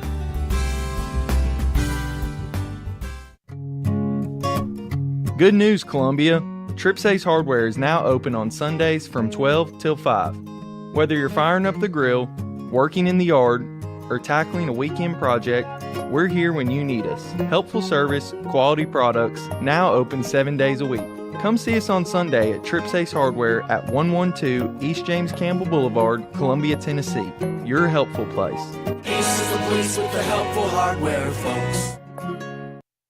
Do you have trees that need trimming or removed? Do you have stumps that you want grounded? A1 Tree Trimming and Removal is a family-owned and operated business local to Columbia and Lewisburg. They also service surrounding Middle Tennessee. We are licensed and insured and provide free estimates. No job is too big, no tree is too small. Give old Luke a call or text Luke at 931-359-3113. Or you can check them out on Facebook and tell A1 Tree Removal that you heard this ad on the radio. If you love America, then you will love A1 Tree Removal. You're not just a homeowner, you're also an ice maker that didn't read the job description, owner. Fortunately, you've got heating and cooling built and tested to keep going. American Standard Heating and Air Conditioning, built to a higher standard. Call Davis Heating and Cooling at 931-388-2090 for all your home comfort needs. Davis Heating and Cooling is your local independent American Standard dealer and proudly serves the Maury County area. Find Davis Heating and Cooling online and on Facebook or call today, 388-2090. This is Debbie Matthews with the Nashville Realty Group, and if you've been paying attention, you know the housing market has been tough, but rates are beginning to thaw. So if you're thinking about selling, the time to jump in is getting better every day. But if you're thinking about buying, and those interest rates are still a little bit too high, a good agent knows how to negotiate interest rate buy-downs. And I'm a good agent, so call me, Debbie Matthews with Nashville Realty Group, 615-476-3224. Hi, I'm Matt Perales, manager of Maury County Equipment. We help you with all your agriculture and construction equipment needs. We carry a full line of New Holland tractors from compacts to high horsepower. We have a full line of gravely mowing equipment. We also have New Holland construction equipment, attachments, and accessories for your tractors and a complete parts department. We are locally owned and operated. Come see us at 1075 North James Campbell Boulevard or learn about us on Facebook or contact us at 931-490-8183. This is Trip Stoltz with Columbia Ace Hardware. I love listening to 101.7 WKOM FM, Columbia, Tennessee. Hi, I'm Stuart Parker, and I'm running for mayor of the city of Columbia. I'd love to invite you and your family to my campaign kickoff celebration. Join me on Thursday, July 23rd from 5 to 7 p.m. at 10 Penn Alley for an evening of free food, fun, bowling, mini golf, go-karts, and arcade games. Most importantly, I'd love the chance to hear what's important to you and share my vision for Columbia's future. RSVP at votestuartparker.com. We look forward to seeing you there. Paid for by the committee to elect Stuart Parker, Charlotte Battles treasurer.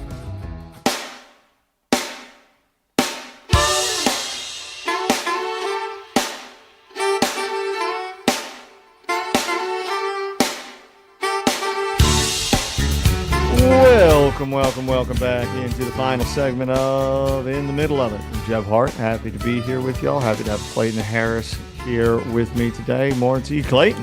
Morning, Jeb. All right. So we lightened it up last episode, and it did get me to thinking. I really haven't. I wrote it down maybe a month or two ago, kind of a back of the napkin thing, about what I have my SEC rankings at. I don't know how much you've thought about it, but I kind of wanted to go through it and get your thoughts as to how I kind of have it laid out so far. All right, go ahead. I'll just start at the bottom. I think Arkansas at 16. I mean, it's Ryan Silverfield, who's a great coach from Memphis. I mean, he gets a team that went 2-10 and gave up points like it was trying to help they were getting a kickback on the offensive coordinator's incentive bonus. They were not good. And they got to rebuild a roster under a new coach, and I don't see it. Yeah, they probably have the furthest way to go. And I really liked the guy they had before that they got rid of last year, the former offensive line coach at Georgia. What was his name? The yes sir. Yeah, the big guy, the big fella. He's offensive line coach for years. Oh God, I know, isn't that terrible? I'm looking at his face right now. Oh, I am too. Sam Pittman. Thank you. Yep, Sam Pittman. Yeah, I liked him. Yeah, but I don't think he's an offensive line coach. He's not a head coach. It's a different skill set. I liked him. Agreed. The players like him, but it's a different job. So I got Arkansas taking up the tail end at 16, then Kentucky at 15. Yeah, new coach. I really think they may end up regretting getting rid of Stoops, especially after. I don't know what else his whole body of work, man. He plays they play in a building called Kroger Field. I mean, what do you expect? Well, I mean, what does Kentucky? I think that's the question. Is what do you expect? You're not going to get Nick Saban, and you have a guy that had sustained relevance in the hardest conference in America for a long time at a school where that had never been done before, and now that's not enough. And I really feel bad for Stoops because Texas A&M wanted to hire him, and their fan base revolted when it got leaked out that they were hiring him. Remember that? And they ended up not hiring him. I thought that was dumb because there's we're not taking a coach that Kentucky fired, which is absurd to me. This was when he was still at Kentucky. This was yeah, when he yeah. was No, still, I'm saying. Oh, they were like, we're not going to take Kentucky's coach. Yeah, because they just looked their nose down and said no. If you can, that's why I always said. I think one of the greatest coaching jobs of all time was James Franklin at Vanderbilt. Yes, that was incredible. It was an incredible period for Vanderbilt, like they're experiencing now.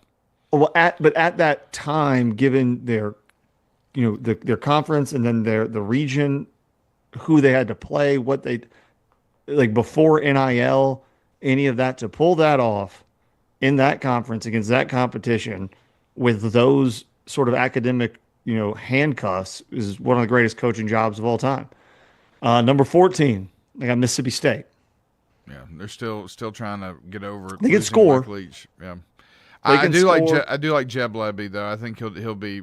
They may be a team that surprises some people this year. I think they'll have some just absolute shocker against somebody. They could have beat Tennessee last year. Jeff Levy's a great coach. I mean, he's He is. offensive coordinator at Ole Miss for a long time, and I really, really liked him. He got, thrown into a situation with a iconic coach who passed away suddenly, and it was a weird situation to kind of right that ship. 13, I got Vandy. The Doors. I mean, I think you got them ranked too low though. I think they're not going to be as bad as people think. I think they're going to be okay. I think they've improved with the roster change, but Diego ain't coming through that door. He may not be coming through that door, but I'm telling you, don't sleep on Jared Curtis, quarterback out of Nashville Christian. He was one of the top-ranked quarterbacks in the country. He committed. I did know that, but I mean, if I'm making a ranking and you're doing it off of a young quarterback, it's a dubious request because he could have all the talent in the world, and sometimes it takes a year or two for them to even get their feet under him or even understand what's going on. So, despite how good he is, it's going to take. I mean, I learned that from Shea Patterson. 12, Auburn, rebuilding kind of almost everywhere. I think they had 7 picks in their spring scrimmage game. Cam Coleman. Yeah. They're replacing, I believe, the entire offensive line. They brought the quarterback from South Florida, who was Goldish's quarterback down there, up to Auburn. So we'll see if that translates well in the SEC. No, go 11, South Carolina.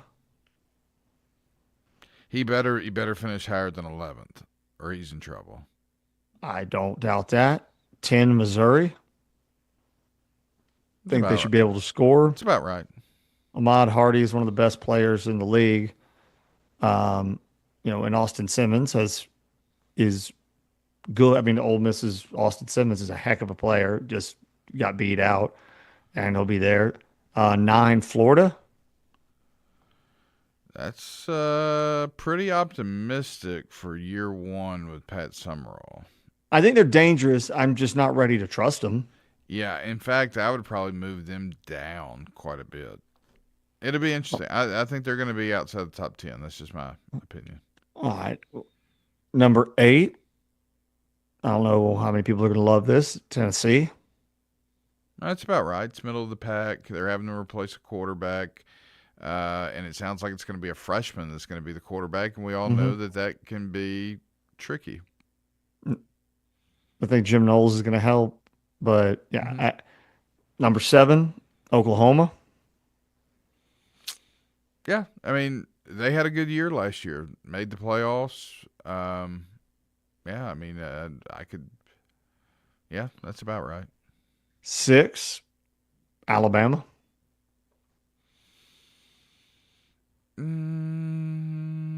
Yeah, I mean, I could see that. I could see. I think I could see him higher than that. I could see him. Yeah. Is so 5 and 6, I'd be happy to flip between LSU and Alabama. Yeah. Kiffin's Kiffin's a great coach. He's gonna have those guys playing well, and they're gonna play with an attitude and a chip on their shoulder, just like him. I mean, there's a reason why they say teams play with the personality of their coaches, and yeah, I think LSU. Now they all have venereal diseases. Well, yeah, and that's very well possible. That's a conversation for another day. That's delay. Number 4. Number 4, A&M. Yeah, Marcel Reed, I guess, is going to be back as their quarterback. He's an NBA guy out of Nashville, so yeah. 3, Ole Miss. I mean, they got the best backfield in the country with Trinidad Chambliss and Keywan Lacey. They got gaps, but I mean, if you have the best quarterback in the country coming back with a proven record. I think the big thing that people are going to be watching with Ole Miss is what do they look like under Pete Golden for a whole season? What does that look like compared to what we've seen over the last 5 or 6 years with Lane Kiffin? Yeah, I mean, it remains to be seen because really obviously, yeah. But what he did under circumstances that were completely absurd and no one would have ever prepared for that. Right. Won a game, really easily could have won the Miami game. Mm-hmm. And all of this in the midst of the most external noise humanly possible. Also internal strife about like coaches going in and out. It's like, if all that's gone, hopefully that sort of quiet can actually just focus on the thing you're supposed to be doing. I think it could be good. I got at number 2, Texas. I'm just still not sold on Arch. I'm not either. So I'm not. And I think Sark was almost put in a situation last year where he was going to have to bench him, which would have created just all kinds of chaos for him.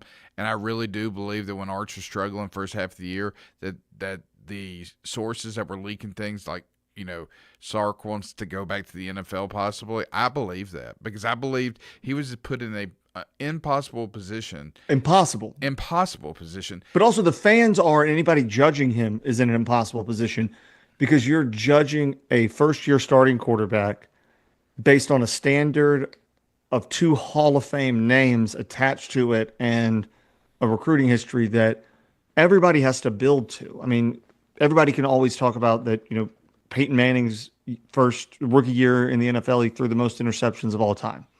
Like, you have to have grace to build. It's not an easy game. That's why very few people can do it all that well. And number 1, Georgia, because Georgia's still Georgia. And they might not be what they were a few years ago, but they had 3 first-round picks go. But, I mean, they got the coach, the quarterback, continuity, the roster, the muscle. They're the ones I just feel the most stable about. Everybody else has got a lot of question marks. You just know that Georgia's Georgia, and someone could beat them. That's not off the table, but Georgia is still Georgia. Kirby Smart, man. He is what it is. He's a good one. Well, thank y'all so very much for being in the middle of it with me this morning. I hope y'all have a great rest of your day, and until I see y'all tomorrow, be careful, be kind, be good.